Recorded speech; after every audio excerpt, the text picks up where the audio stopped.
propósito, missão, visão e valores, como é que nós vamos elaborar coletivamente, democraticamente, as declarações da escola. Bom, vamos começar pensando onde isso se enquadra no ciclo de planejamento do projeto político-pedagógico. A gente sempre volta nessa imagem, é uma imagem que está em quase todas as oficinas, mas principalmente naquela oficina que abre um módulo novo. Porque esse, gente, é um ciclo, um fluxo que vocês precisam ter aí na escola para compreender que esse fluxo acontece de maneira perene. Ele não vai acontecer só agora na formação. E o mais interessante é que percebam que a gestão democrática ela não está dentro do fluxo aí desse quadrado, ó, ela está aqui, ó, ligado com todas as etapas, porque a gestão democrática ela acontece relacionada a todo o processo de planejamento escolar. Certa vez um diretor me disse: Lilian, é muito difícil ser democrático. Com certeza, gente, não vou tapar o sol com a peneira para vocês. Não é fácil ser democrático. Porque para nós sermos democráticos, nós temos que desenvolver habilidades de escuta e de comunicação. Nós temos que desenvolver habilidades de negociação, mediação de conflito. E muitas dessas habilidades nós não aprendemos na escola, nem na educação básica quando nós fizemos, e muito menos na nossa faculdade de pedagogia. Então, por isso que a gente fala muito do parecer número 4 da BNC do diretor. Que a BNC do diretor, ela fala de uma dimensão fundamental da gestão, que é a dimensão relacional e pessoal. A dimensão relacional e pessoal é aquela que traz as competências gestoras para você, para que você possa implementar a gestão democrática com menos dor. Porque qual é a dor maior na gestão democrática?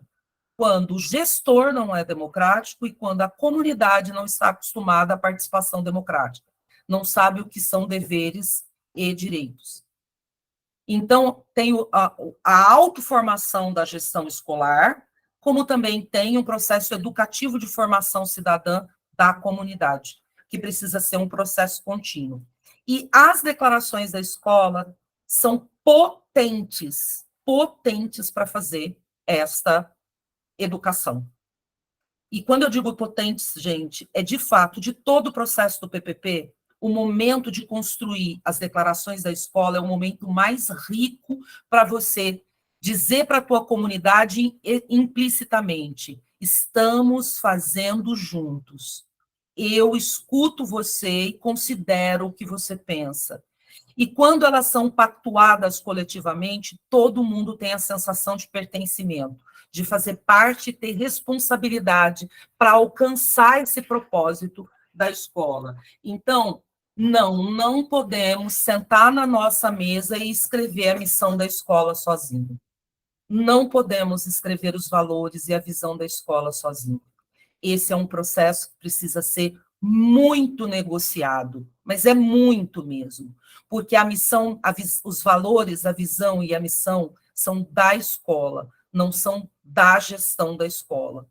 E aí a gente vai falar bastante sobre isso. O que vocês vão ter de material? O e-book 4 e a gravação desta aula também vai subir.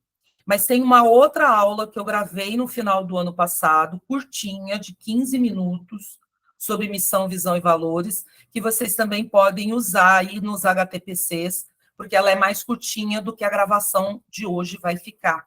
Então, eu coloquei lá no e-book, também está disponibilizado para vocês. São 2 evidências que vocês vão entregar desse módulo.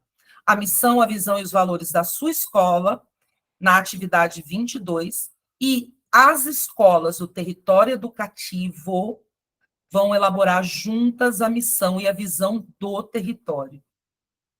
Como o território vai atingir uma missão conjunta, uma visão conjunta. Bom, pré-requisitos. O que a gente tem que ter na mão para elaborar a missão, a visão e os valores da escola?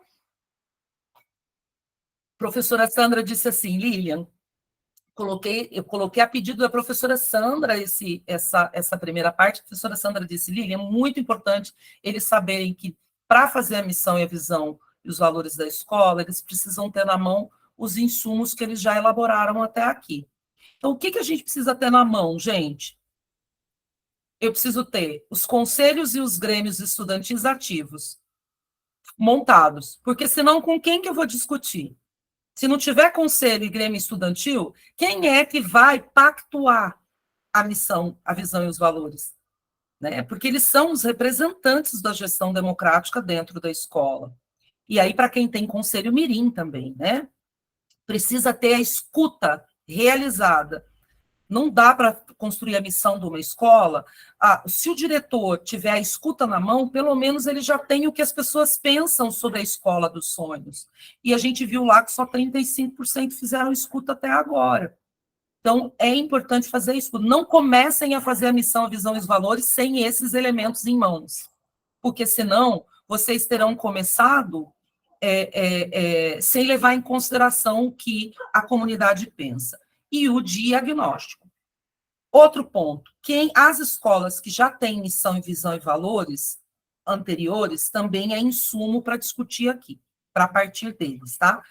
Com essas etapas em mãos, você vai poder debater especificamente com o conselho escolar, de maneira específica e de maneira mais ampla com a comunidade. Que missão é essa que a escola recebeu para alcançar o que ela pretende realizar lá em termos de educação de qualidade social? E aí eu quero começar essa prosa com vocês, e, gente, podem levantar a mão, participar a qualquer momento, porque essa aula é muito legal que ela seja dialogada, tá bom? Por quê? Porque a questão da função social da escola não é um consenso. O que quer dizer isso? Todo mundo pensa a mesma coisa sobre função social da escola. Então, vamos conversar, vamos discutir, vamos pensar o que está emergindo sobre função social da escola, tá? Bom, eu quero lembrar vocês primeiro da aula de princípios norteadores. Lembra que nós dissemos na aula de princípios norteadores que a educação é um dos 12 direitos sociais a serem garantidos para a população brasileira? E que esses educação, saúde, alimentação, lembram disso? A educação é um dos 12. E quem garante esse direito social para os alunos? Ou a escola. A escola é o principal equipamento, a principal instituição que garante esse direito social para o beneficiário das políticas públicas. E aí, aqui eu quero fazer um parênteses, tá? Se eu perguntar para vocês agora, quem é o beneficiário das políticas públicas de educação? O que vocês me respondem? Pode pegar no microfone ou pode pegar no chat. O que vocês me respondem? Quem é o beneficiário da política pública de educação? Estou esperando, não tenham vergonha, não. Os alunos? Alunos, Alenita, os alunos. Ótimo. Os alunos. Todo mundo está respondendo os alunos. Os alunos. Certo. Então, certo, a sociedade, os alunos, toda a comunidade. Muito bem. Toda a equipe escolar, sociedade. Excelente essa discussão, gente. Vamos discutir, então, um pouquinho isso, gente? Quando uma política pública, e é muito bom vocês se manifestarem assim, porque isso, gente, é pouco discutido e precisa ser muito discutido. Quando a gente elabora uma política pública, o primeiro passo é definir qual o público-alvo da política pública, certo? E o público-alvo da política pública, às vezes, se confunde. É aquele que vai ser a prioridade absoluta na distribuição de recursos, sejam financeiros, humanos ou intelectuais, para aquela determinado projeto, aquela determinada política, tá? Nesse sentido, gente, o beneficiário das políticas públicas de educação é o sujeito educando, na idade que for, certo? Porque tem o sujeito educando o adulto, não tem? No caso do EJA, não é? Então, o sujeito educando é o beneficiário da política pública. Mas o sujeito educando, ele se insere numa comunidade, ele se insere numa família, ok? A comunidade, a família, é o impacto secundário dessa política pública. Mas ela não é beneficiária. A beneficiária é o sujeito educando. Certo? Olha a diferença. Beneficiário, eu perguntei. Agora, o impacto dessa política pública se estende exatamente como vocês colocaram. O aluno, a família e a sociedade. Como se fosse uma pedra que jogou no lago e vai abrindo. Mas o beneficiário da política pública é o sujeito educando. E aí, quantos aqui já vivenciaram a experiência por exemplo, do sujeito educador acreditar que ele é beneficiário da política pública? Quantos diretores já vivenciaram isso? Vou dar alguns exemplos práticos para vocês. Professor que acha que tem direito de comer a merenda escolar do aluno. Vou dar um exemplo para vocês, tá? Professor que acha que tem o direito de comer a merenda escolar do aluno. Não só professor, gente, professor, funcionário, diretor, né, que acha que pode comer a merenda escolar do aluno, que foi contratada com recurso público para o beneficiário, para o beneficiário da educação. É uma briga, a polêmica briga, exato. Eu colei, porque é a mais. Deixa eu ver quem colocou em Arandu. A supervisão de Arandu. Eu falei da merenda porque, gente, isso acontece em todo lugar. É briga atrás de briga a história da merenda, né? Quando não se respeita o ECA, que diz que a prioridade absoluta é da criança e do adolescente, e a prioridade da equipe escolar se sobrepõe à prioridade do aluno. E aí vocês podem me dar 1000 exemplos, que vocês conhecem muito mais do que eu, né? De equipe que acha que tem mais prioridade que o aluno. Não tem. Pela lei, a prioridade absoluta é do aluno, sempre, sempre, em todas as situações. Então, gente, no fluxo das políticas públicas, o aluno é o beneficiário e professor, funcionários e gestão escolar, portanto, a equipe escolar, ela é implementadora da política pública. É parte da implementação. O diretor, ele é tomador de decisão, como também é executor, e o professor é o grande implementador da política pública, ele não é beneficiário. Ele é parte do sistema de implementação das políticas públicas de educação. Será que todo nosso corpo docente entende isso? Eu posso dizer para vocês que não. Então, é preciso levar para a formação em serviço, para a formação continuada de vocês nas escolas, o que significa política pública, qual o ciclo de política pública. Eu já me disponho aqui, se vocês quiserem um dia reunir os docentes de vocês aí, botar o pessoal numa sala, e eu vou lá falar com eles. Eles vão brigar comigo e não tenho medo, porque eu sou professora também. O dia que eu tomei consciência disso, eu me tornei uma professora melhor. O dia que eu tomei consciência de que eu não era beneficiária da política pública de educação, eu era responsável por implementá-la, eu me tornei uma gestora melhor, porque eu fui gestora a vida toda, educacional, e uma professora melhor, tá? Então, precisa trabalhar a educação. O que é política pública? Quem é o beneficiário? É isso mesmo, santo de casa não faz milagre. Mas eu falo, e podem me chamar para falar também, conversar, porque é importante que se entenda isso, que fique claro. Gente, agora é muito importante dizer, a equipe escolar é beneficiária de outras políticas públicas.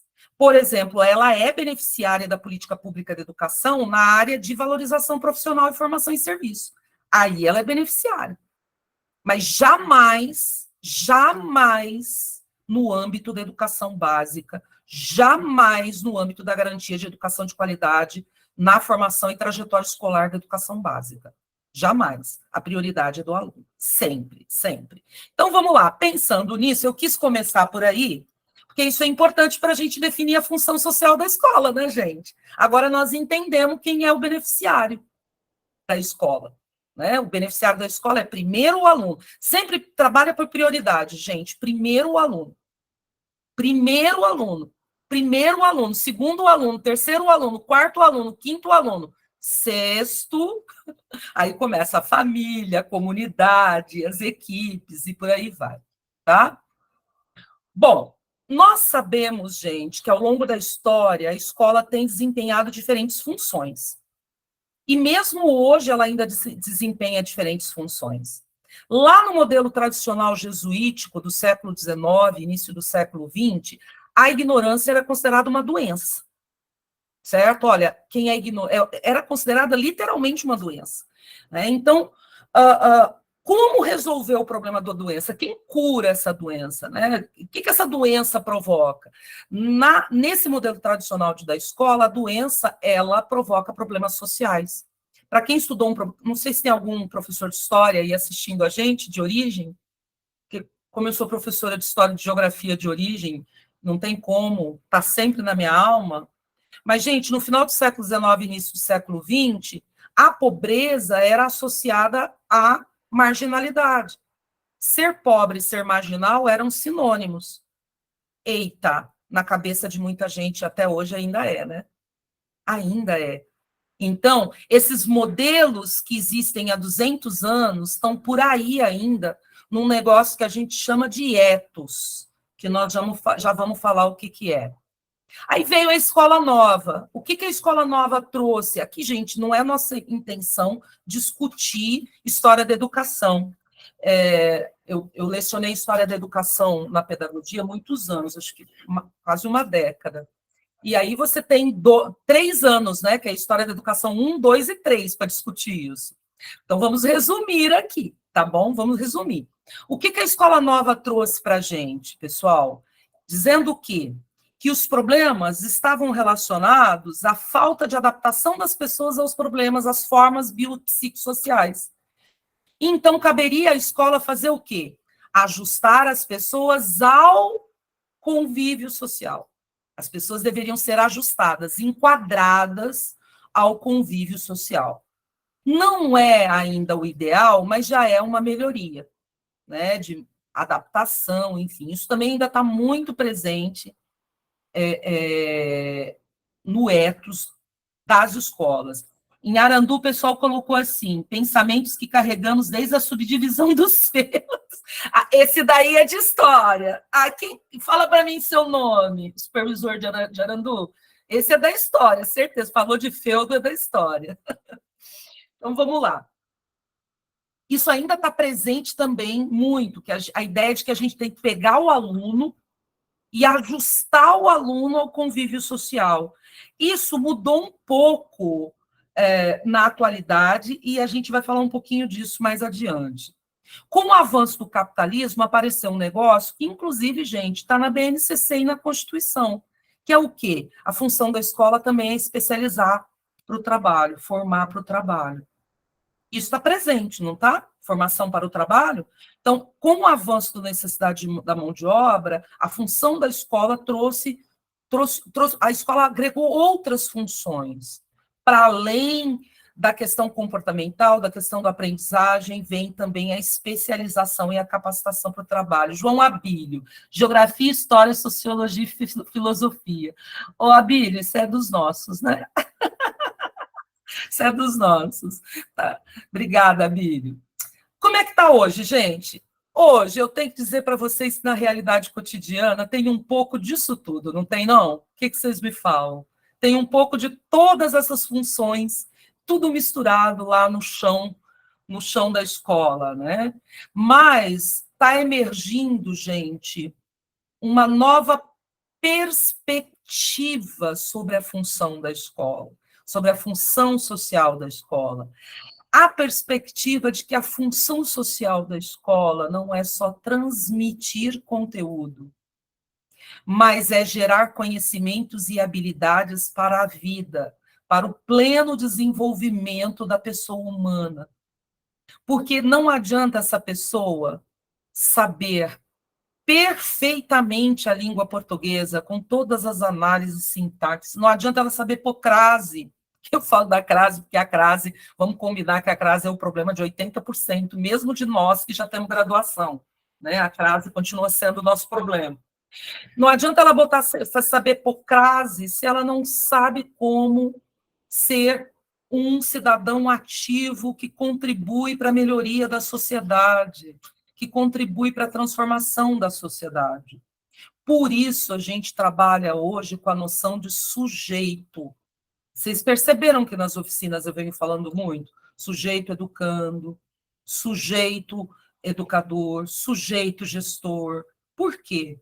Porque é o ser humano sujeito de direitos, sujeito de direitos humanos, sujeito que tem direito à dignidade, mas que também tem deveres. E esses deveres precisam ser aprendidos. Eles não nascem com eles. Então, a razão de ser da escola, que alimenta a sua função social, ela mudou muito.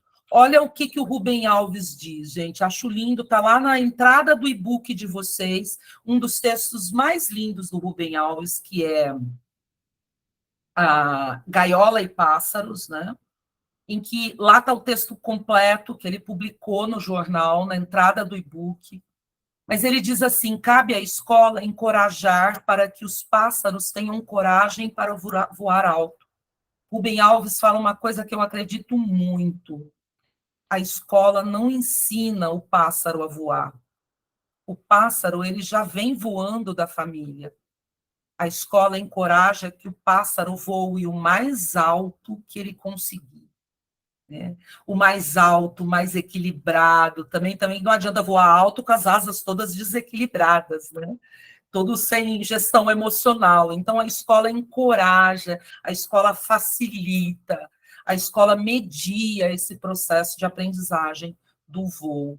E, para isso, ela precisa abrigar dentro dela, enquanto função social, todos os processos das pessoas. Isso é o que define escola, gente, enquanto instituição, tá?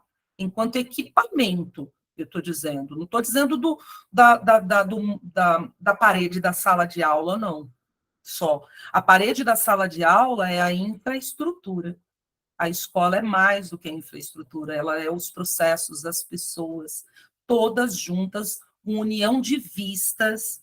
Tem um termo que eu gosto muito, que é o que de uma instituição que eu estudei no doutorado, que é uma instituição internacional, que ela diz assim: o fundamental para a gente cumprir o nosso objetivo é ter união de vistas. O que é união de vistas para essa organização? Não é todo mundo pensar igual. Todo mundo pode até pensar diferente, mas tem que ter um objetivo comum para alcançar junto. Senão vira cabo de guerra, cada um puxa para um lugar. Tudo bem até aí? Tudo bem? Vocês podem levantar a mão, participar, viu? Para a gente ir dialogando. A escola, gente, é uma organização temporal.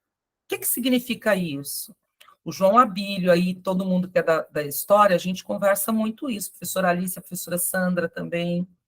A escola é histórica e socialmente construída. O que é isso, gente? Significa que a escola de hoje não é a mesma do ano passado, que não é a mesma do ano de 30 anos atrás, porque a sociedade muda, né? Muda no tempo, e a escola, ela é um pedacinho da sociedade, então ela também muda. Mas ela também fica com resquícios de outros períodos, por isso que eu disse que aquelas funções sociais lá de trás, elas ainda estão muito presentes dentro da escola de hoje. Mas quem fala isso, gente, eu esqueci de pôr o nome dele aqui embaixo, é o Mozart Rodrigues. Ele fala, gente, a escola precisa ser reinventada. Se ela não for reinventada, ela não vai responder aos desafios do século XXI, que são muitos. Os desafios da tecnologia, os desafios da inteligência artificial. Já está chegando para vocês aí os desafios da inteligência artificial, como o chat GPT, por exemplo? Está chegando para a gente esses desafios. Os desafios das mudanças climáticas, né? A escola precisa se reinventar. A sensação que a gente tem é que a escola está dando solução velha para problema novo. Sabe? Sabe aquelas soluções que dava lá no final do século XIX? Nós estamos dando as mesmas soluções para problemas muito desafiadores. É tão complicado a gente mudar, pessoal, que as nossas escolas ainda usam a mesma configuração de carteiras do período jesuítico. Quem inventou essa história de carteira em filinha aqui no Brasil foi a educação jesuítica. E a gente ainda usa a mesma configuração da educação jesuítica do século XIX. Por que é tão difícil para a gente pensar soluções inovadoras para responder a novos desafios? Vamos pensar um pouco sobre isso. Nós estamos com uma capacidade baixa de inovação, né? E aí, não dá para falar de função social da escola sem falar de avaliação de aprendizagem. Não dá para falar de função social da escola sem falar sobre como é que a gente está atuando em relação ao aluno. Será que a escola ela está assumindo um compromisso ético? E aí eu falando do professor, sabe? De que o aluno aprenda a colaborar? Ou será que nós estamos ensinando, por meio da nossa metodologia de avaliação, um aluno aprender que ele tem desde cedo a ser melhor do que o outro? Porque assim ele sobrevive. Né? Qual é o nosso compromisso? A gente quer ensinar os alunos a um ser melhor que o outro?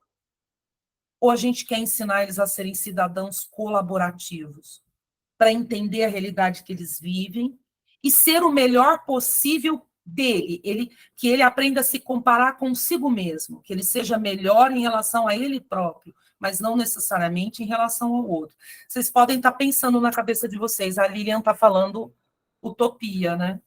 A Lilian está falando utopia, porque tudo é classificação, as avaliações são classificação. Acontece, gente, que é possível você realizar formas de avaliação formativas e, mesmo assim, que os alunos tenham as competências e habilidades necessárias para fazer um SAEB, por exemplo. Porque no SAEB ele está lá competindo com ele mesmo, para que ele próprio avance em relação ao seu aprendizado. E aí eu pergunto para vocês, como é que eu posso implementar a nova função social da escola, que fala em desenvolvimento integral do aluno, se eu só tenho avaliação somativa na escola? Lá, uma vez por bimestre, eu faço a minha avaliação e no final do ano eu reprovo o aluno e o aluno que faça de novo. Nós nos reunimos com o município recentemente, a Alice e eu. Ali estava eu, a Alice e Helena, nessa reunião. E aí os diretores e coordenadores disseram assim, a gente reprovou mesmo, porque eles não sabiam mesmo, e a gente peitou lá a secretaria e reprovou mesmo. 20% dos alunos da escola. Eu ouvi e falei, olha, eu não vou tirar de vocês o seu mérito, mas se os alunos não tinham as competências e as habilidades, e agora eles foram reprovados, quais são as ações que a escola vai fazer para que esses alunos desenvolvam as suas competências e habilidades e não fiquem atrasados no seu fluxo escolar? Aí eles arregalaram o olho. Porque é responsabilidade da escola o fluxo. Que o aluno não fique atrasado na trajetória escolar. Então, não adianta pegar e reprovar, jogar lá na série anterior e esquecer o aluno lá, deixar ele por conta própria, né? Olha, a Karina está dizendo assim, eu acredito que na educação infantil, porque seremos um mundo melhor, o alicerce necessita ser firme e resistente à base, uma formação específica está no início, que é a educação infantil. Karina, você está plena de razão. Os estudos internacionais dizem que as mudanças estruturais precisam priorizar a educação infantil. Aqui na cátedra da pedagogia da educação na USP, isso está sendo muito discutido. Enquanto a educação infantil não tiver uma mudança estrutural e adotar todos esses princípios de desenvolvimento integral, ela pode ser uma indutora dos anos iniciais e dos anos finais, entendeu? Porque o aluno vai chegar com essa perspectiva, e isso acaba induzindo os anos iniciais e os anos finais a também adotarem essa perspectiva. O que a gente vê? Eu tive uma reunião com gestores educacionais, secretários de educação, e eu falei, gente, numa formação que tem gestores e professores de educação infantil, anos iniciais e anos finais, a resistência para a mudança é sempre maior nos anos finais. Aí os anos iniciais é um pouco menor a resistência, e quem tem menos resistência? Os anos iniciais. A gestão e as equipes dos anos iniciais. Isso, gente, é pesquisa, viu? Não é achismo, não. Não é à toa, gente, que as diretrizes curriculares já diziam o seguinte: a escola, para dar conta para dar conta das mudanças, ela tem que ser menos rígida, menos segmentada, menos uniforme, gente. A escola tem que ser menos uniforme, adequando tempos e espaços às individualidades. Por isso a gente fala tanto que tem que conhecer a realidade da comunidade. Diga, Karine. Então, eu acredito muito nessa mudança e eu lembrei da última formação que vocês falaram sobre a importância na hora de trocar os ciclos, né? Por exemplo, sair do infantil para mudar para o início do fundamental, e a gente vê muito que tem uma restrição, assim, não tem uma aceitação tão boa, porque eu vejo da seguinte forma: eu trabalho com crianças aqui até 3 anos. Aí, aqui a gente tem todo aquele cuidado com a criança. Claro que você está ensinando a criança, por exemplo, a se limpar corretamente, a usar o banheiro, a ter empatia com o seu coleguinha. A gente trabalha N questões aqui, que daí depois às vezes se perde quando passa para frente. Estou falando especificamente aqui de Arandu, no geral, já visto isso em outro lugar também. Porque daí a hora que muda para a escola, aí já é como se a criança de um mês para o outro, que entrou de férias, já mudou totalmente. É um outro ser. E aí vem também a questão da visão, da missão e tudo mais. Nem você está falando da missão. Eu pensei nisso por conta disso. Você está falando da missão, que a gente tem que ter uma visão bem ampla, o que você quer, né? Primeiro, saber que se você está na educação, a base, o foco, o principal é o educando, é a criança, é o aluno. E, infelizmente, realmente, como você até citou a questão da merenda, às vezes o adulto, ele está sendo ensinado pela criança, só que ele não percebe, ele não leva isso para ele. E a gente deveria ter um olhar mais atento para isso, porque eles ensinam muito. Eles, como eles são novos, não tem tantos vícios assim, igual o adulto, então, às vezes, isso acaba que o adulto não percebe que já está no automático, que está fazendo o trabalho do ano passado. Ai, não, eu já fiz assim, o ano passado deu certo, vou fazer de novo esse ano. Não dá certo, está mudando. Aqui a gente tem visto a realidade dos pais. Eu trabalho na creche. Os pais do ano passado, eles estavam mais presentes, mas era de uma forma. Esse ano eu tenho uma clientela totalmente diferente já, entendeu? Então, assim, a gente está vendo que isso está mudando, os pais estão tendo mais conhecimento, os pais estão entendendo um pouco mais sobre lei, até mesmo porque a internet facilita tudo isso, né? Karina, tua fala é tão boa, porque pai, quando passa a entender de lei, fica muito chato. Né? Mas é bom. Mas a gente que entende de lei é chato. Então, é gostoso ouvir o que eu falei agora? Não, o adulto não tem direito a comer a merenda da criança? Está lá numa escola com vulnerabilidade comendo a comida da criança. Não tem. Então, é gostoso ouvir isso? Não é gostoso. Então, quando o pai também sabe dos direitos dele, também não é gostoso ouvir, às vezes, o que ele tem para dizer. Por isso, a gestão democrática, a gente precisa ter, o gestor, ele precisa fazer um negócio que a gente chama de regulação das emoções. A Marlene fala muito isso. É uma das questões principais para o gestor educacional, aprender a fazer a regulação das próprias emoções, a gestão das próprias emoções, para que ele encare isso não como um ataque pessoal a ele. O pai não está atacando a nossa pessoa, né? Mas como uma coisa que faz parte do dia a dia, que são as dinâmicas de negociação, né? Abílio, pode falar. Para juntar vocês aí, né? A Karina também está falando. Nossa reunião foi ontem, aqui da louça que você citou.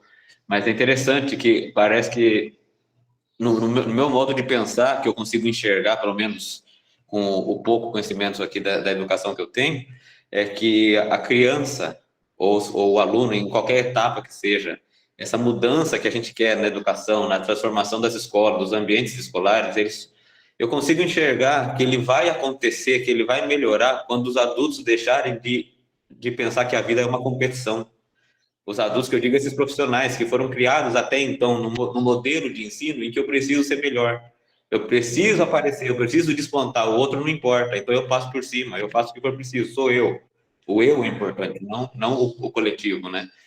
Então, eu não sei, às vezes a gente até, eu não sei, a gente está aí em várias cidades juntos, né? Eu até comento, às vezes, tirando sarro, mas parece que é uma realidade. Eu falo assim, eu acho que vai mudar quando começar a chegar gente nova. Porque aqueles que estão com a cabeça cansada não querem saber. Abílio, isso você falou, eu vou comentar duas coisas, Abílio. Estou rindo, porque eu lembrei do meu orientador de doutorado falando agora, depois que você falou. Mas, Abílio, é o seguinte, você tem toda a razão. E por que eu disse que o gestor, e quando eu incluo os gestores educacionais, eu incluo a supervisão, precisam fazer a gestão das próprias emoções.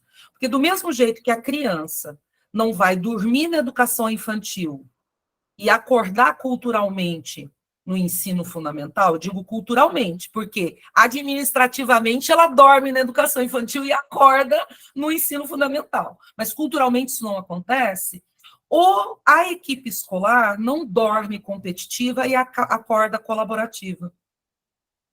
Olha a dificuldade que nós estamos tendo, gestores, para colocar vocês para conversar nos territórios educativos. Olha a dificuldade, porque é mais fácil a gente fazer sozinho, gente. A gente é competente, todos nós. Então a gente quer o quê? Vamos fazer sozinho, que isso sai mais rápido, não é? Isso vai sair mais rápido, porque junto demora um pouco mais, né? Demora um pouco mais. E aí, Abílio, eu estou rindo, porque o meu orientador de doutorado dizia assim: ser humano tem prazo de validade. E ele falava assim, por isso tem um negócio chamado aposentadoria, porque ser humano tem... E eu não estou falando de idade não, viu, gente?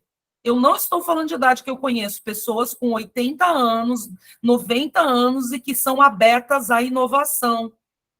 Mas tem alguns de nós, alguns profissionais, que se fecham aos 30 anos de idade para a inovação. Falam assim, eu não quero mais. Já aprendi tudo o que eu tinha para aprender. Então, nós precisamos ter paciência e planejar a educação para a mudança com esses profissionais. Tem que ter paciência, tem que ter tolerância, porque eles não mudam com facilidade. Essa mudança, gente, toda, tem que estar lá no PPP de vocês. Essa intencionalidade. Tanto como vocês vão fazer essa mudança com o sujeito educando, como com o sujeito educador. Vocês viram, quem já abriu o PPP, viu que eu considerei os dois sujeitos no PPP? Eu considerei os dois sujeitos, o educando e o educador. Por que isso, gente, que a gente considera os dois sujeitos? Porque se o sujeito educador não estiver satisfeito, não estiver com um grau de satisfação com o seu trabalho, isso impacta a aprendizagem, a gente sabe disso. Todo diretor escolar sabe que na hora do café da manhã, da entrada dos professores, não é hora para dar recado ruim. Não é hora para desestabilizar o emocional do professor. Por quê? Porque ele vai para a sala de aula e acontece o quê? Desconta no aluno, gente.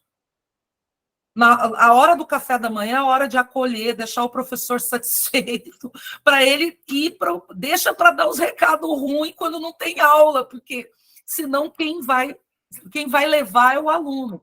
Então, o PPP tem que traduzir a função real da escola, a função social real da escola, por meio da construção de objetivos e metas que devem ser perseguidos. A escola tem que construir os objetivos e as metas sobre a função social que ela quer ter e perseguir essas metas. E aí, pensando nisso, rapidinho, apontem o QR Code para vocês aí. Eu vou pedir para a Helena colocar o link também. Você pode entrar no Mentimeter e colocar aquele número que está aqui em cima, ó. Esse número que está aqui em cima também. Aqui, ó. ou apontar o QR Code. E diga para mim, diante de tudo isso, gente, se a gente perguntasse agora, se a gente perguntasse não, porque eu estou perguntando, né? Agora, aí na sua escola, gestor, qual é a real função social da escola? Agora, né, nesse momento. Enquanto isso, eu vou ler aqui os comentários. Eu acho que é a Gláucia, né, na Escola Municipal Josiane Sodeira, se não for, me corrija, tá? Escreveu assim, exatamente, Abílio, acima de tudo, os adultos precisam ser educados. Precisa, gente. E a educação é feita nas reuniões de pais, a educação é feita nos encontros no portão, é aquela educação nas suas múltiplas formas. Vão colocando para mim, gente, como é agora a real... Gente, sem tapar o sol com a peneira. Lembra que com a gente não precisa tapar o sol com a peneira. Não vai aparecer o nome aqui. Qual é a real função social da tua escola agora? Tá? Muito importante ser realista, porque a gente só muda se houver realidade. Ó, já apareceram 3 itens: acolher, assistencialismo, formadora babá. Olha que interessante. Atender às necessidades, ensinar, afetividade, equidade, aprendizagem, garantir a aprendizagem, orientar as famílias. O que mais? Realidade, hein, gente? Tragam a realidade. Lembram que vocês estão discutindo comigo aqui desde o primeiro dia. Nós não mudamos se a gente não tiver um olhar bem arregalado para a realidade, para o real do chão da escola. A gente não pode idealizar. Vamos lá. Assistencialista, articuladora, comprometimento, mediadora de conflitos. Nossa, é muito real. Quem não conseguir colocar na tela, pode fazer como a Marcela, colocar no chat e eu leio, tá? Creche não é só cuidar. A Marcela disse assim, ó, a mudança precisa começar com os pais. A maioria pensa e acredita que a educação infantil é assistencialista. Não veem que a educação infantil também é um espaço de aprendizagem. E aí, Marcela, um ponto. No PPP, se você já diagnosticou isso, tem que ter uma ação sistemática de conscientização e comunicação com os pais. Quando eu digo sistemática, é porque entra ano, sai ano, vem outras famílias, de que o papel da escola não é só esse, tá? Então, se você diagnosticou isso, Marcela, tem que estar no PPP, tá? E aí a Marcela fala, assistencialista, aprendizagem desde os primeiros anos de vida. E a Ana Ribeiro colocou acolher. Fala, Alícia. Pode falar. Agora que eu vi que sua mão estava levantada, Alícia, desculpe. Alícia? Acho que a Alícia caiu. Alícia caiu. Então, vamos lá, gente. Não, o microfone dela está fechado, Lília. Alícia, seu microfone está fechado. Não, eu só queria acrescentar, né, que a função da escola, no objetivo maior, é realmente a transformação da sociedade. Se a gente quer, né, todo esse pensamento que você colocou e que agora está aparecendo aí nas palavras, né, que eles estão colocando, a gente pode ir juntando todas essas coisas para que, no século XXI, a função da escola seja realmente uma função de transformação social. O que a Karina falou, começa lá nos pequenininhos, na creche, né?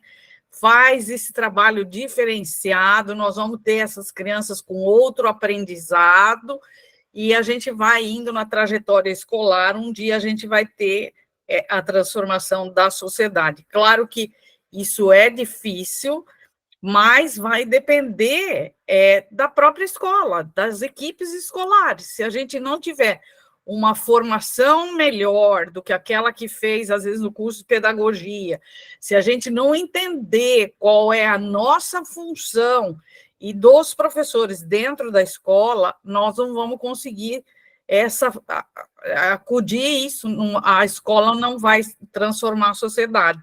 E nós vamos continuar igual, com a desigualdade, com a falta, com a equidade, com o jeito que nós estamos, né?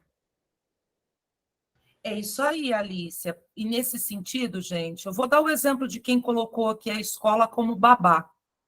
Se a sua escola tem, e aí eu estou falando, se a rede municipal de ensino ainda olha para a escola, ou as famílias ainda olham para a escola como babá, isso tem que estar no PPP. Esse diagnóstico tem que estar no PPP. E aí tem que ter as ações para mudar isso ao longo dos anos. Porque isso não vai mudar de um ano para o outro. Mas tem que ter as ações de médio e longo prazo para isso sendo alterado. Esse ethos, eu estou repetindo essa palavra porque a gente vai falar disso daqui a pouco, a esse ethos ser alterado. Fala, Lenita. Só queria fazer acrescentar em relação a tudo que foi falado.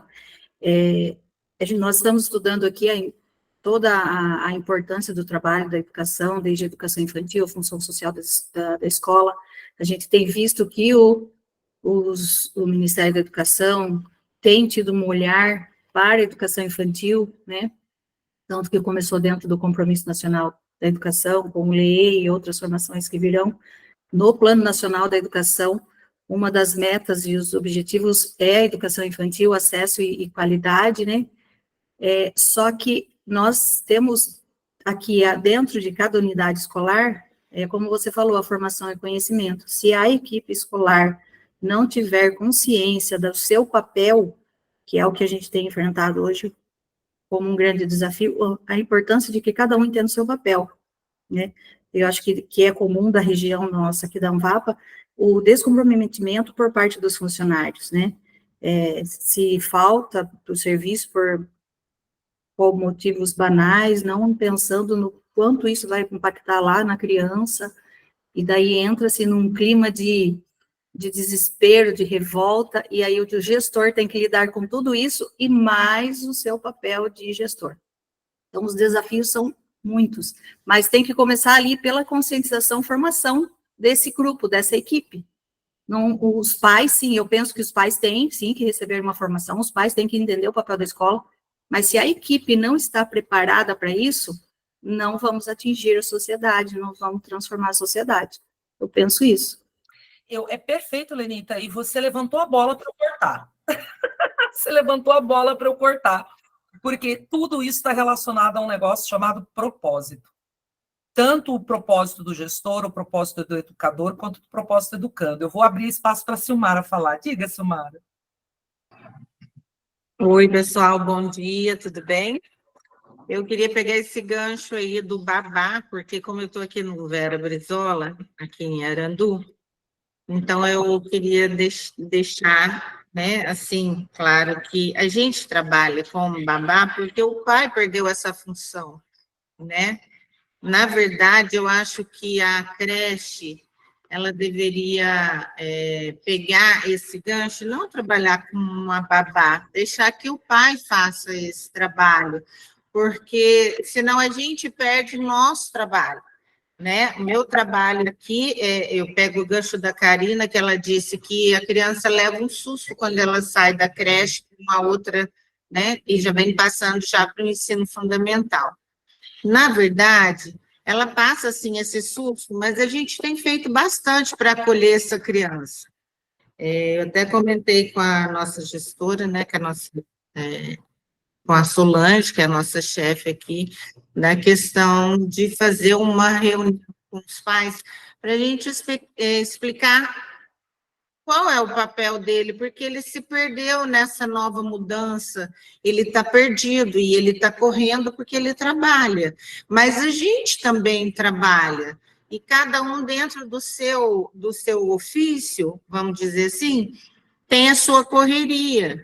Então, ele não pode se esquecer que eu também sou mãe, eu também tive a minha correria, também eduquei, né, e não deixei esse espaço para a escola. Ele tem que entender que cada um tem a sua função nesse processo educativo, né? Ele tem que cumprir o papel de pai, educar, mandar uma criança para que a gente possa terminar o que ele começou. A gente passar, no meu caso aqui, a gente está com problema de alfabetização e tudo. A gente passar para esse pai que o nosso ofício aqui é a alfabetização, mas a gente precisa dele em casa, que ele possa nos dar um respaldo, porque a principal função dele lá é educar o filho, para que a gente possa continuar isso, né? Silmara, ficaria bem mais fácil o nosso trabalho. Você é diretora ou é coordenadora? Eu estou com os dois ofícios, que a minha diretora ela está de licença. O que você está dizendo não é só da supervisora. É da diretora, da coordenadora, da supervisora e da secretária. E toda a equipe. Por quê? Porque é um processo de formação cidadã da família. Então, precisa ter um processo de comunicação contínuo, não pode ser uma palestra. O pessoal Eu acha penso dessa forma. o pessoal Eu pensa acho que o pai tem que estar dentro da escola, Lilian. né? O pessoal acha que eu dei uma palestra, resolveu. Não. Não, tem que ser contínuo, tá? Contínuo. E aí eu vou dar algumas ideias para vocês, por isso que eu disse que essa aula é muito valiosa para isso. Porque o processo de construção da missão, visão e valores, ele é um processo muito valioso de corresponsabilização, se ele for bem feito. Porque ele faz com que as pessoas se corresponsabilizem. E aí eu quero... Foi muito boa a sua colocação, porque me deu esse gancho para falar disso, que é aquilo que a professora Marlene sempre fala, não depende de mim, mas depende também de mim. É isso que você disse, só vai resolver se houver uma ação conjunta de todos os níveis de governança da educação municipal, tá? Então, o diretor sozinho também não consegue. Sim. Então, vamos lá, gente. Pensando nisso, eu quero fazer uma discussão rápida com vocês sobre propósito. Muito difícil a gente ver uma discussão sobre propósito nas escolas. Ai, que legal, o pessoal da Olímpio Garcia trouxe a Heloísa Luque. Entende-se que o trabalho educacional, por sua natureza, demanda um esforço compartilhado. É perfeito, é isso mesmo. Pessoal, eu vou usar um exemplo que eu gosto muito, né, um exemplo que nós construímos, para vocês entenderem de uma maneira mais fácil o que significa propósito. Isso que vocês estão vendo na tela é um fruto de uma árvore brasileira chamada pau-rosa. Vocês teriam sabido que isso é um fruto de pau-rosa sem eu falar? Não, né? Com certeza não. Mas esta semente, esse fruto, dele nasce uma semente e vai se transformar em pau-rosa se ele passar por um processo, não é não? Então, olha lá, planta a semente brota, tá lá, ó, semente brotando, ela cresce, vira uma estrutura arbórea, que ela já é uma estrutura arbórea, e aí, finalmente, vocês vão conhecer o pau-rosa amazônico. Isso quer dizer, gente, que este fruto, ele só é pau-rosa em potencial. Ele tem o potencial de se transformar num pau-rosa, mas ele ainda não é. O pau-rosa mora dentro desse fruto. Esse pau-rosa só vai se concretizar no processo. Isso quer dizer o quê? Que o propósito desse fruto é se transformar no pau-rosa. Mas esse propósito só se realiza com uma missão bem executada. Senão, não se realiza. A missão, gente, é a execução do propósito. Isso vale para a nossa vida pessoal, isso vale para a nossa vida profissional, e isso vale para a escola. A escola, a função social da escola, aquela função social bonita, ela é o pau-rosa. Certo? Mas será que quanto desse propósito ela já conseguiu realizar? Por isso eu perguntei lá atrás, qual a função social real da escola? O que de fato a tua escola está fazendo agora? Em que fase do propósito ela está? Ela ainda é a bolota? Ela já brotou? Ou ela já é um pau-rosa maravilhoso desse jeito aqui? Tá? A semente, gente, só realiza seu propósito na ação cotidiana, executando a sua missão. Ela só alcança o seu potencial máximo se ela tiver uma missão bem executada. No e-book eu coloquei uma frase que eu gosto muito para vocês, que é assim: a gente só realiza, o propósito é a razão de ser, é o porquê que a gente nasceu, o porquê que a escola nasceu para existir. Mas a gente só realiza o ser sendo, ou seja, na ação, no dia a dia, né? E aí, para pensar o propósito da escola, o primeiro passo é pensar o porquê que a escola existe, gente, a causa da existência da escola. Nós estamos desviando, nós estamos olhando para a escola e fazendo, foi a história que a Silmara falou. A gente, por pressões sociais, por falta de tempo, excesso de trabalho, ou por mudanças na sociedade, a gente está adotando funções sociais que a escola não tem, para o qual a escola não nasceu para fazer. O propósito da escola precisa ser muito discutido aí com seus professores e com as famílias, porque as pessoas estão perdendo de vista. Isso que a Silmara deu, por isso que o exemplo da Silmara foi muito bom. A escola, e Silmara está precisando fazer uma discussão séria sobre qual é o propósito da escola, mas é com todo mundo. E veja, isso não é um problema, mas nós não estamos dizendo quem é certo e errado. Quantos de nós, seres humanos e pessoas viventes, sabemos o nosso propósito? Temos clareza do nosso propósito. Se a gente não tem, como é que a gente vai ter da escola? Né? Para pensar. Então, não é para culpabilizar ninguém, entendeu? Não, vamos junto discutir o propósito, porque a gente não tem clareza desse propósito. Só depois de discutir o propósito, gente, é que a gente vai discutir a missão, que é o como. O como eu chego no propósito. E só então eu vou entender o que a escola é uma prestadora de serviços. Ela não pode perder isso de vista. Ela presta um serviço público, cujo beneficiário é o aluno. Né? Pode falar, Silmara. Então, no caso aí do nosso algoz aí, o que acontece? É essa semente que eu quero lançar, eu quero juntar essa família e mostrar para ela que a gente vive num ambiente que todo mundo trabalha, que a gente precisa construir junto essa missão, né, da escola, que eu preciso dele para fortalecer a minha missão da escola. É isso que eu queria ponderar, porque eles são a minha semente, eu quero plantar essa semente para que a gente possa chegar no produto final, porque tudo é um processo contínuo, como você disse, tem que acontecer diariamente, não adianta. E aí eu vou usar um exemplo muito bom, que aí vai para todos, porque todos vão se encontrar nesse exemplo. Um homem foi contratado para furar o buraco para plantar a semente do pau-rosa. Outro homem foi contratado para fechar o buraco onde vai plantar a semente do pau-rosa. E um terceiro homem foi contratado para fornecer as sementes do pau-rosa. No dia que começou o trabalho, apareceu o homem que fura o buraco e o homem que abre o buraco.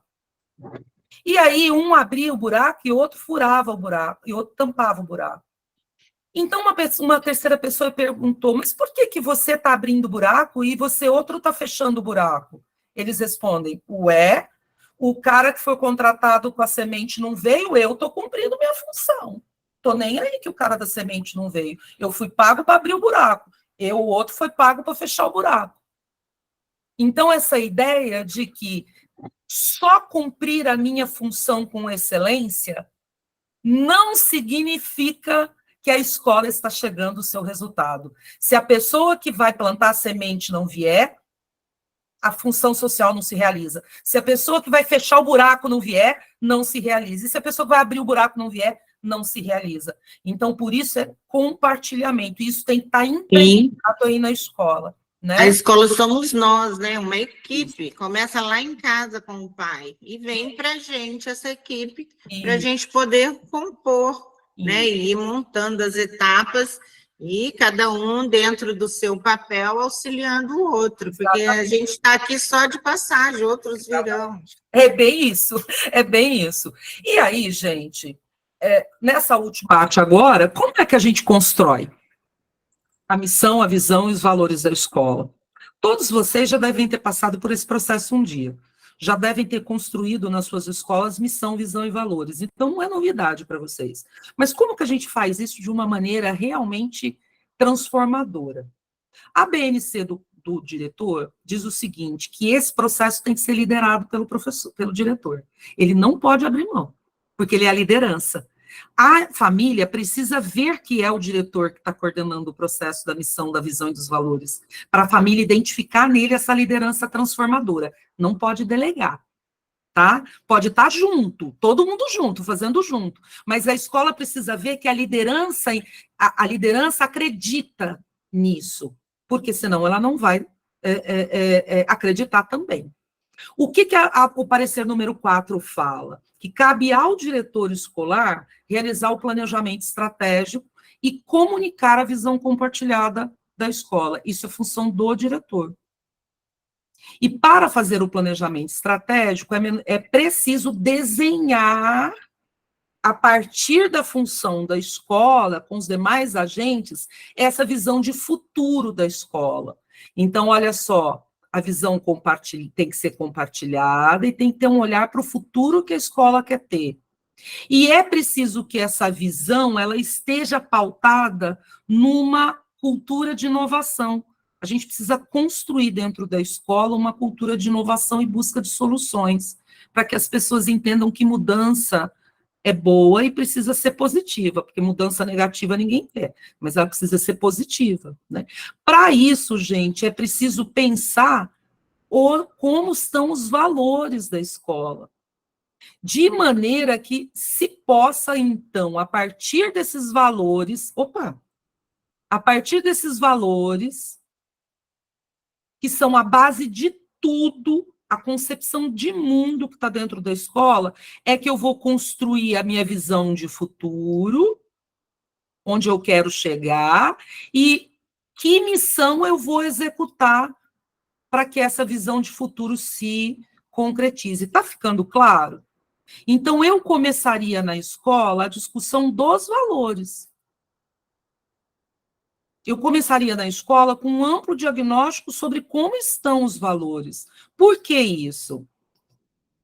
Porque essas declarações estratégicas, que a gente chama de declaração estratégica, a missão, a visão e os valores, gente, elas precisam estar coerentes umas com as outras para que a missão seja bem executada. E aí cabe uma diferenciação, gente. Tem uma diferença grande entre propósito e missão. As pessoas confundem isso. Missão e propósito são complementares, mas são diferentes. O propósito é a razão de ser da escola, ela está ligada à função da escola, ao que ela nasceu para fazer. A missão descreve como o propósito vai ser realizado. Lembra o pau rosa? O propósito é o pau rosa. O processo lá da semente que é a missão, certo?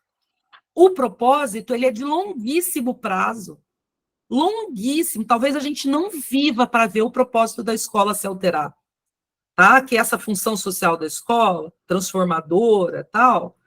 A missão, ele é de médio prazo, ela pode ser alterada para melhorar a possibilidade de eu alcançar o propósito. O propósito, ele é mais amplo, mais inspirador. A missão, ela é mais específica, mais definida, ela é mais orientativa, tem mais cara de guia, tá? O propósito, ele inspira a escola toda a uma finalidade maior, ele é inspirador, ele tem que ser inspirador.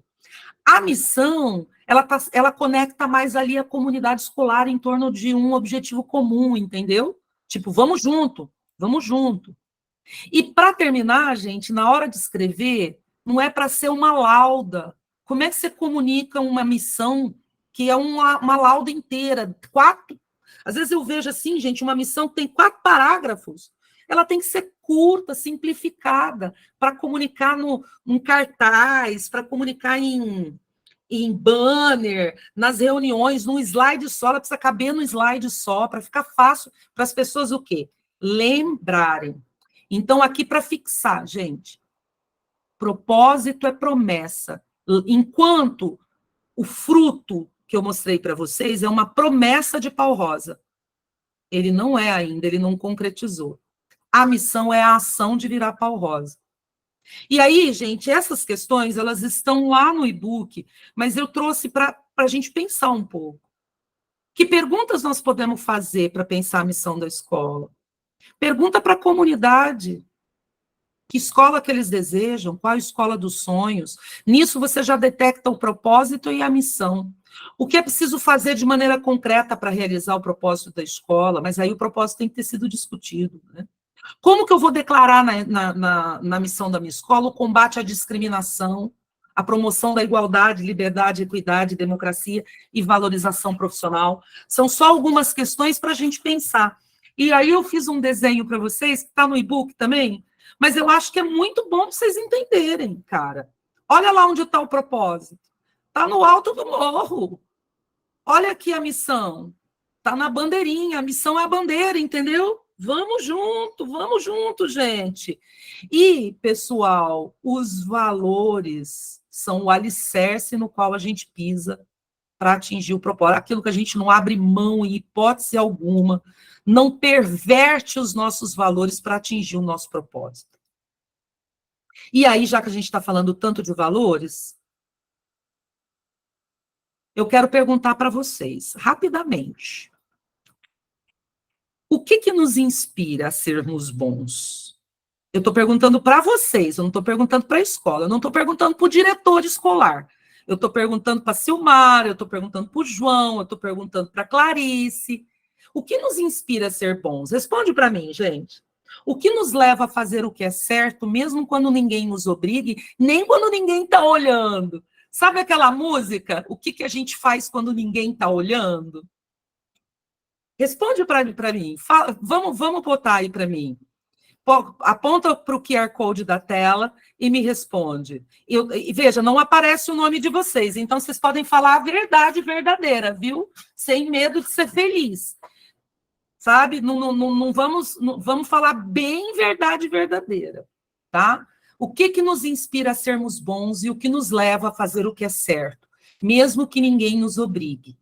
Ser correto e responsável, satisfação, ideais, propósito, sonho, caráter, comprometimento, profissionalismo, caráter, tranquilidade de ter paz espiritual. Meu filho, olha, muitas vezes eu fiz o que é certo, não porque eu queria, mas porque eu tinha que dar exemplo para minhas filhas. Gente, filho é poderoso para educar pai, viu? Com certeza. Caridade e respeito ao próximo. Muito bom. Caráter, comprometimento, fazer a diferença na vida de alguém, acreditar no propósito. Perfeito. Adriane, pode falar. Comprometimento, empatia, a Lúcia colocou, consciência ética, esperança de deixar o futuro melhor, a Marcela colocou. A Maria Conceição colocou que para atingir o propósito tem que viver o processo. Perfeito, perfeito. Quem que levantou a mão? Não foi a Adriane? Quer falar, Adriane? Não? Acho que levantou errado aí, né? Comprometimento, dormir com a consciência tranquila. Puxa, isso é fantástico. Espiritualidade. Enfim, gente, ó, isso tudo eu vou mandar para vocês depois, viu? Para ajudar vocês a construírem o propósito.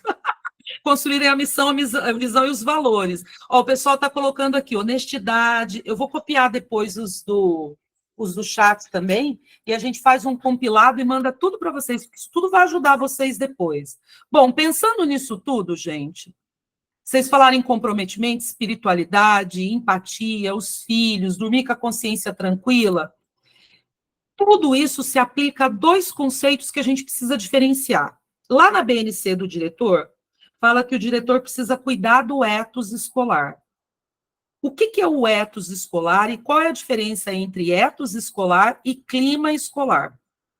Tá? O ethos escolar, gente, ele é mais amplo. Ele é a cultura, são os valores que alimentam e que nos inspiram a fazer o que a gente faz, mesmo sem perceber que a gente está fazendo. O ethos é formado pelo conjunto dos valores da comunidade. Muitas vezes nós nem sabemos porque a gente age de uma determinada forma, não é?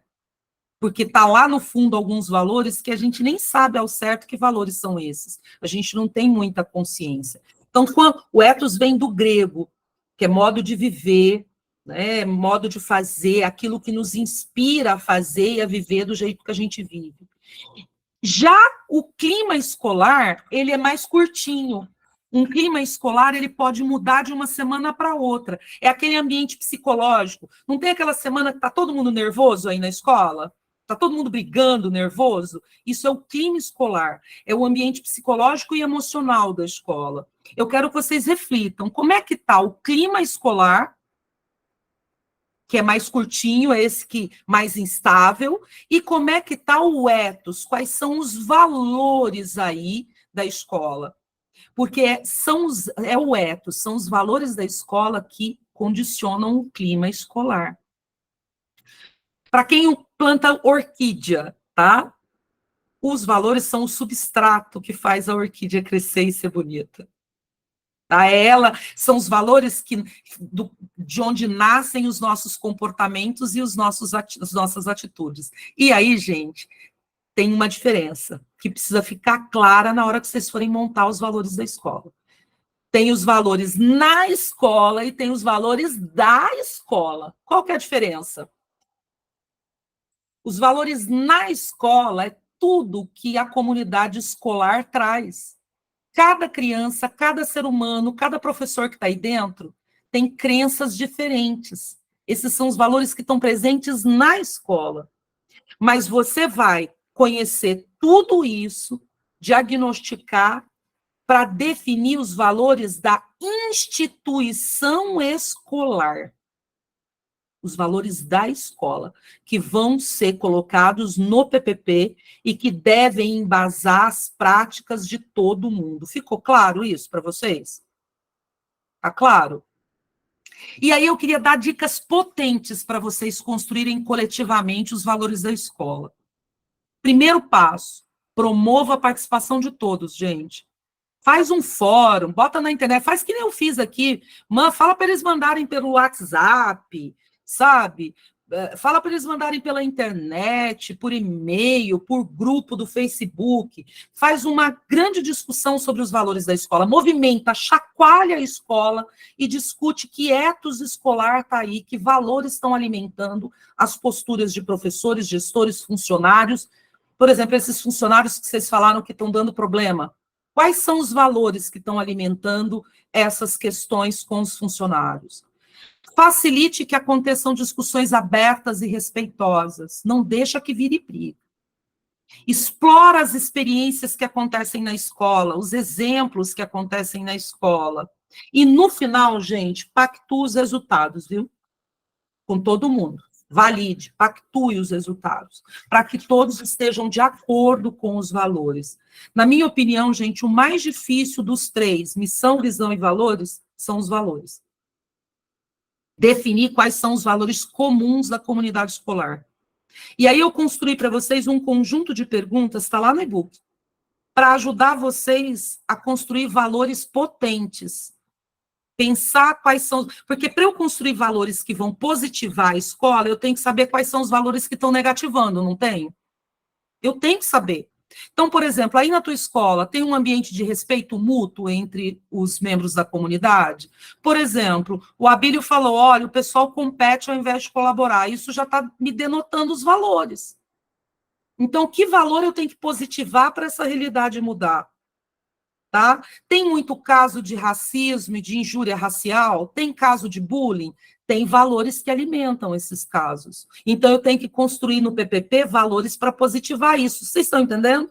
Os valores que vão estar no PPP, eles precisam positivar situações que precisam ser transformadas na escola. Então, não dá para a gente construir valor, gente, aleatoriamente. Princípio e propósito é universal. Os valores são da escola. É claro que eles têm que respeitar os princípios, mas eles são da escola. Vou dar um exemplo, gente, e aí vocês vão me dizer quais os valores dessa escola. Em uma determinada escola, a escuta com os alunos identificou Aí, vamos imaginar que é a escuta que vocês fizeram, que muitos alunos declaram não se sentirem seguros na escola, tanto na sala de aula quanto no intervalo. O diagnóstico da dimensão pedagógica identificou que muitos alunos estão com problemas de aprendizagem, são vítimas de bullying ou de outros tipos de violência, ou são agressores. Também observou que o número de ocorrências, aquele livro preto das ocorrências disciplinares, aumentou em número de 30% de um ano para o outro. E o território educativo detectou uma forte presença do tráfico no entorno da escola. Gente, isso é uma situação real, tá? Não da escola da Anvapa, mas é uma situação real. Diagnosticou. Aí eu pergunto para vocês, quais valores você acha que essa escola precisa reforçar? Rapidinho, gente. Ajuda nós aí, rapidinho. Inclusive, os professores tutores podem participar para ajudar a pensar que valores essa escola que identificou no diagnóstico e na escuta essa situação precisam reforçar. Percebe que, então, vocês não vão discutir os valores partindo do nada? Vocês vão levar para a discussão com a comunidade uma base? Porque senão a comunidade diz assim, não, tem que ter o valor, inovação. Mas, enquanto isso, não está tendo respeito nos relacionamentos, por exemplo, tá? Já estão colocando aqui que essa escola precisa ter cultura de paz, diálogo, empatia. Mas o quê? Lembrem-se que esses valores daquela estrada são onde a gente vai pisar para realizar a nossa missão. Tá? Tolerância, tá? Valores quais? Valores emocionais, certo. Gestão emocional. Muito bom. Parceria. Gerson, quer falar? O Gerson abriu o microfone. Se quiser falar, pode falar, Gerson. O que mais? Respeito, empatia, amor, reforma íntima, gestão emocional, progresso, pluralidade, visão de futuro, respeito, responsabilidade. Imaginem que vocês estão fazendo esse exercício na escola, tá? Vocês vão pegar tudo isso que vocês levantaram, vão botar num papel e vão discutir o que cada um desses itens significa. Porque, gente, respeito para uma pessoa pode significar uma coisa, para outra pessoa pode significar outra, não pode? Então, os valores é importante que vocês pactuem o valor e a descrição do valor, o que significa para a comunidade. Porque, às vezes, a gente tem que ensinar o que é empatia. E só de descrever o que é, a gente já está ensinando, concorda? Às vezes, a gente tem que ensinar o que é compromisso. Não basta dizer, você tem que ter compromisso. Tá? Parceria, tolerância, respeito. Perceba que a construção de valores é um processo de planejamento também. Então, aquela escola diagnosticou, vocês ajudaram a pensar para a escola quais são os valores que eles têm que construir. Eu vou mandar isso tudo para vocês, fiquem tranquilos, porque vai ajudar vocês a construir o processo aí na escola. Bom, pensando nisso, construir os valores, pensei a missão, construir os valores, faltou o quê? Eu já sei qual é a missão que eu tenho que cumprir, eu já entendi o propósito, eu já discuti os valores, é hora de pensar, daqui 5 anos, daqui 4 anos, daqui 10 anos, onde eu desejo chegar com os meus alunos? A visão, gente, ela é uma etapa, está soltando balão de novo aqui, vocês não ligam, não. Eu acho que eu falo alguma coisa, eles soltam uns negócios que eu não entendo.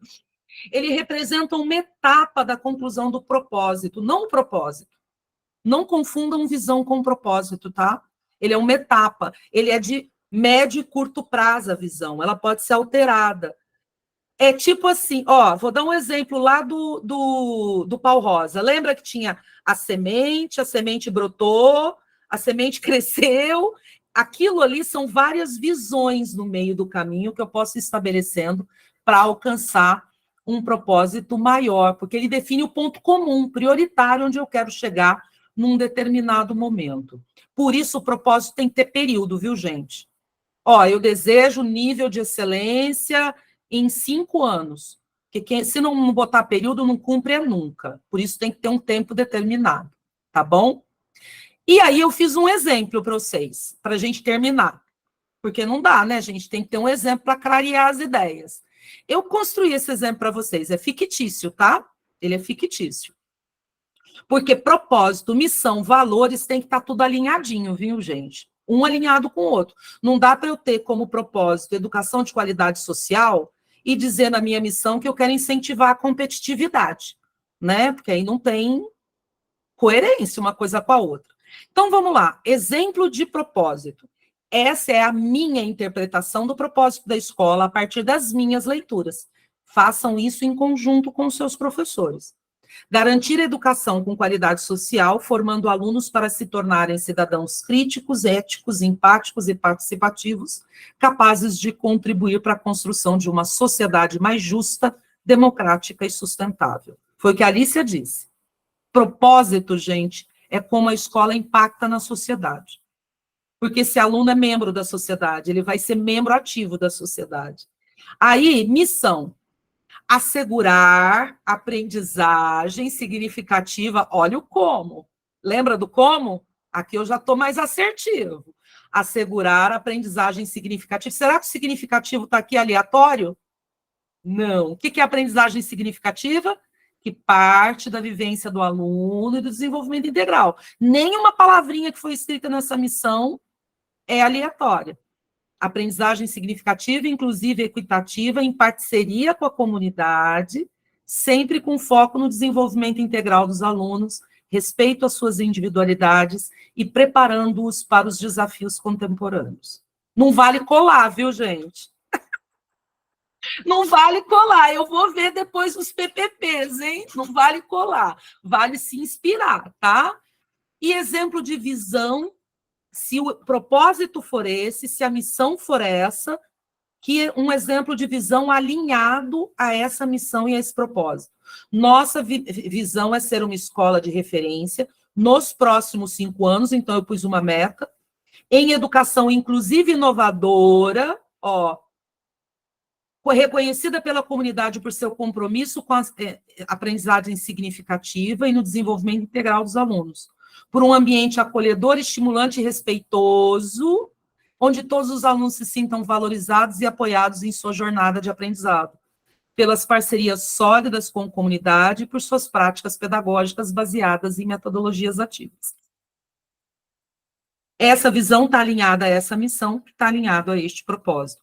Tá? Esse é um exemplo de alinhamento. Cuidem desse alinhamento para um não estar olhando para um lado, que nem vesgo, né? Um olhando para cá, outro olhando para lá.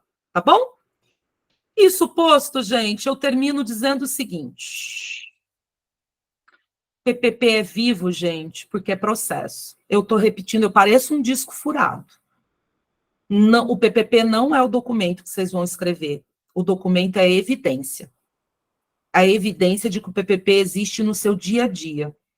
E que tudo isso é estabelecido em processos muito reais de participação democrática.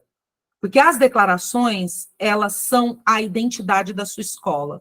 Não copia a declaração de outra escola, gente. Não copia. Mesmo que as declarações não fiquem bonitas, como a gente gostaria, elas significam aquilo que a gente é de fato, enquanto escola, enquanto instituição. Tá bom?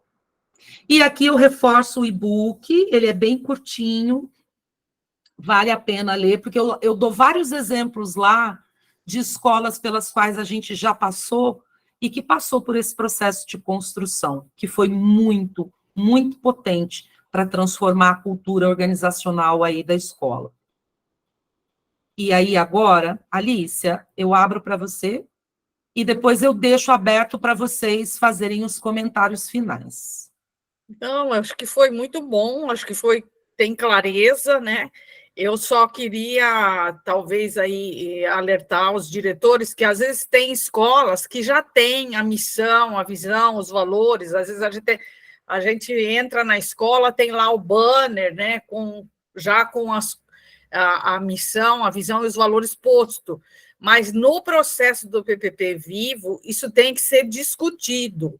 Então, vocês aproveitem as questões que tem lá no e-book, aproveitem os slides que a Lília vai mandar, já com o que foi discutido aqui na aula, e façam essa discussão com a equipe da secretaria, com a equipe das escolas.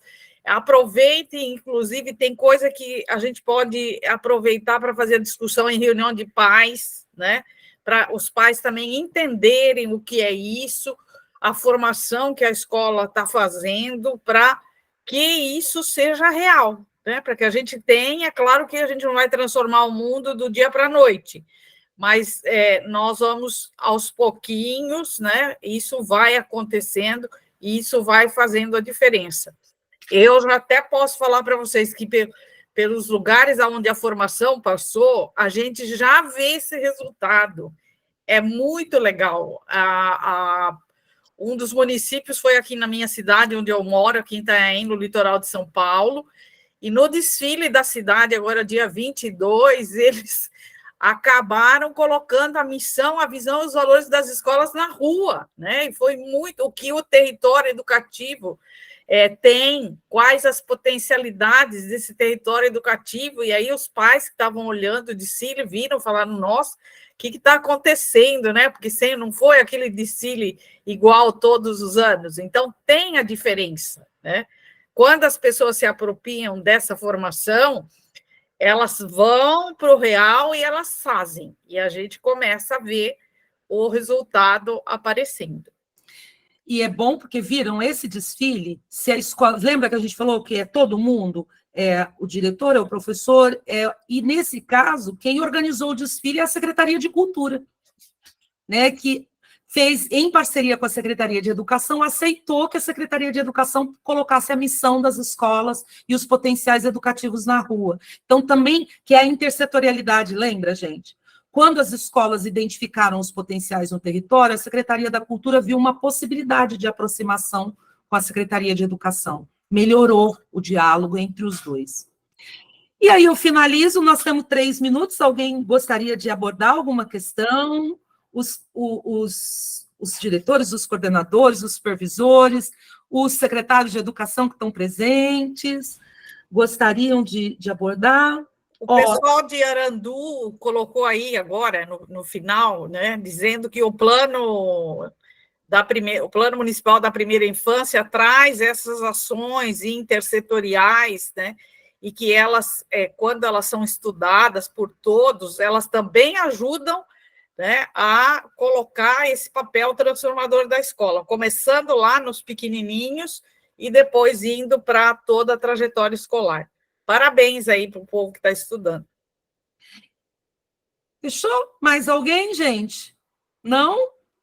Então, eu quero terminar o dia de hoje com um beijo bem grande no coração de vocês. Que a aula de hoje tinha mesmo a função de ser inspiradora. É para ser inspiradora. Se missão, visão e valores não forem inspiradores, tem alguma coisa errada. Ninguém vai pôr a missão da escola assim, gente, vamos se jogar ali do morrinho, né? Ninguém faz isso. A missão, visão e valores precisa ser inspirador, gente, para a gente realmente ter esperança. Sem esperança não tem mudança, tá? Então eu deixo com vocês essa energia boa de acreditar muito em educação, porque eu acredito mesmo, e a gente sabe que vocês são capazes de muito, muito, porque a gente está vendo o trabalho que vocês estão tendo aí nas tutorias. Então, um beijo no coração de todo mundo, fiquem com Deus, que a luz inunde as escolas e as casas de vocês. Um beijo no coração.